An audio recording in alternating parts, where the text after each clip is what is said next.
à tous et bienvenue sur la chaîne de la planche française. Pour ceux qui ne me connaissent pas encore, moi c'est Guillaume. Et aujourd'hui on va parler du ponçage. Et on va aussi parler de jusqu'où on peut poncer pour avoir une finition qui soit au top. Dans un premier temps, qu'est-ce que le ponçage? Eh bien le ponçage, c'est simplement une action qui va permettre de supprimer les aspérités et les irrégularités d'une surface pour la rendre lisse. Donc ça marche sur la pierre, sur le cuir, et ce qui nous intéresse, sur le bois. Petite précision qui a son importance, quand je dis que c'est pour supprimer les irrégularités du bois, ça ne remplace en rien du tout un dégauchissage ou un rabotage. C'est bien l'étape qui vient en complément. En fait, même avec une raboteuse très performante et des fers super bien affûtés, le bois quand il sort, il peut être déjà très lisse, souvent ça suffit pas, et il peut quand même rester quelques défauts par-ci par-là sur le bois. Et même s'il ne reste pas de défauts, un rabotage ça ne rend pas une surface aussi lisse qu'un bon ponçage de finition. L'action du ponçage elle est assez simple à comprendre. On utilise pour ça du papier de verre, ou papier abrasif, ou papier sablé comme on dit au Canada. Ça se présente sous forme de feuilles ou de disques, comme ici, de différentes tailles pour s'adapter aux différents modèles de ponceuse. C'est sur un support qui est soit en tissu, soit en fibre synthétique. Et sur ce support, on vient coller des particules de matière. Et ce sont ces particules qui vont être abrasives.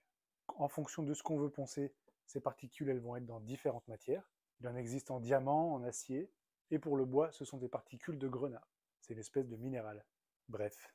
Du coup, ça donne un papier avec une surface rugueuse, et l'action de ce papier en mouvement, que ce soit par mouvement circulaire ou par mouvement d'aller-retour, ça dépend du type de ponceuse encore une fois, et bien c'est ça qui va venir gommer les aspérités et les irrégularités de la surface du bois. Ce sont des défauts qu'on ne voit souvent pas à l'œil nu, c'est au toucher que la différence se fait surtout sentir. Là par exemple c'est du noyer qui sort de raboteuse, donc il paraît déjà bien lisse, mais en fait quand on touche, ça ne suffit pas encore. Donc ce papier va venir abraser la surface, ça veut vraiment dire l'user par frottement pour le coup, et ce jusqu'à avoir un résultat qui nous convient. Alors il faut savoir qu'il existe différentes tailles de grains, même beaucoup de tailles de grains. Quand on ponce, on commence toujours avec le grain le plus faible, parce qu'on va toujours commencer par enlever les plus grosses aspérités, et continuer progressivement par les plus petites. Et si on commence à poncer avec un grain qui est trop élevé, ben ça va tout simplement pas faire le travail comme il faut, et en plus vous allez user votre disque de ponçage super vite. Et la surface ne sera pas lisse. Pour du bois, on commence toujours avec un grain 40, voire 60 à la limite. Il existe du P24, c'est vraiment un grain très très grossier. Le chiffre, ça indique le nombre de mailles par pouce qu'il y a sur la surface du papier. Pour rappel, un pouce, ça fait environ 2 cm et demi. En fait, plus on va monter dans les grains, plus il y aura de particules à la surface du papier. Et à l'inverse, plus il y aura de grains, plus leur taille sera petite. Par exemple, le P40 va être plus grossier que du P150, qui va lui-même être plus grossier que du P320, qui va lui-même, etc.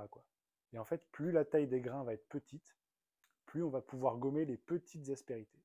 C'est pour ça que plus on monte dans les grains, plus on s'approche d'une finition parfaite, et parfaitement lisse. Alors du coup, jusqu'à quel grain on peut aller? Les abrasifs, ça va au moins jusqu'à 5000, je crois, voire même plus. Ça varie en fonction de la matière qu'on veut poncer. Je crois même qu'il existe des abrasifs pour peinture. Donc c'est vous dire si ça doit être fin. Moi, le plus élevé que j'ai utilisé sur du bois, c'est du P2000. En fait, c'était un lot de papier que j'avais acheté. Il y avait énormément de disques dedans. Ça allait de P40. Ça passait par tous les grains dont j'avais besoin. Et dedans, il y avait des disques de P800, 1000, 1500 et 2000. Donc du coup, j'ai essayé quelques fois sur quelques planches et sur quelques bios pour voir si ça faisait vraiment une différence. Donc j'ai fait mon ponçage et je suis monté progressivement par tous les grains jusqu'à arriver à 2000 pour comparer avec ce que je fais d'habitude. Sachant que d'habitude, je vais jusqu'à 400, ce qui est déjà pas mal. Honnêtement, je trouve qu'au-delà de 600, on sent plus tellement la différence. Peut-être qu'au niveau microscopique, ça fait une différence à la surface du bois, mais en tout cas, au toucher, on s'en rend pas compte. Pour une planche, c'est tout simplement pas utile de monter au-delà de 600. Par contre, c'est vrai qu'en sortie de ponçage, quand vous avez un bio entre les mains et que vous l'avez poncé jusqu'à 600, vous n'avez pas l'impression au toucher d'avoir un morceau de bois dans les mains tellement c'est lisse. Vous avez l'impression d'avoir un bloc de marbre en fait. Une sensation qui est assez perturbante, mais c'est très agréable. C'est super doux. Donc je pense que mes disques de 1000, 1500 et 2000, je vais les conserver un petit moment, ils vont pas trop me servir. Par contre, je pense que dorénavant, je poncerai toutes mes planches et mes bios jusqu'à 600. Ce sera vraiment, je crois, le rendu parfait.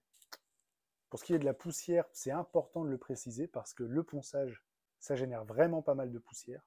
Plus de ça, des poussières très fines qu'on ne voit même pas à l'œil nu souvent. Et pourtant, ce sont celles qui sont le plus nocives pour nous. Et là encore, plus on monte dans les grains, plus les poussières qui vont être rejetées vont être fines. Pour vous dire, hein, au grain 1000 et même plus, ma ponceuse qui est pourtant reliée à mon aspirateur à poussière, elle n'arrive même plus à évacuer tous les petits grains de poussière, ça reste bloqué entre les particules sur le papier de verre. Ah oui, parce que les petits trous sur le papier là, ils sont au même endroit que sur la ponceuse. C'est pas beau ça? Donc c'est important de mettre les trous en face des trous pour que votre ponceuse, elle puisse aspirer correctement. Et du coup, dégager votre surface de travail aussi. Faites un meilleur travail et vous n'avez pas de la poussière partout dans l'atelier. Donc moi, j'ai relié directement ma ponceuse sur l'aspirateur à poussière et je me suis équipé d'un petit masque à filtre comme ça. C'est vraiment indispensable. Pas que pour le ponçage d'ailleurs, hein, moi je le mets tout le temps. Donc pour ceux qui poncent à la maison, je vous invite à faire pareil. La santé, c'est important, hein. Voilà, on arrive au terme de cette vidéo sur le ponçage. J'espère qu'elle vous a plu. Si c'est le cas, n'hésitez pas, s'il vous plaît, à laisser un petit pouce en l'air. Ça nous aide beaucoup pour la visibilité. Si vous avez des questions, des remarques, dites-moi tout ça en commentaire et je vous répondrai. Si vous avez envie que je traite de tel ou tel sujet en vidéo, dites-le moi en commentaire et je vous répondrai. Et je vous dis à la semaine prochaine. Allez, ciao!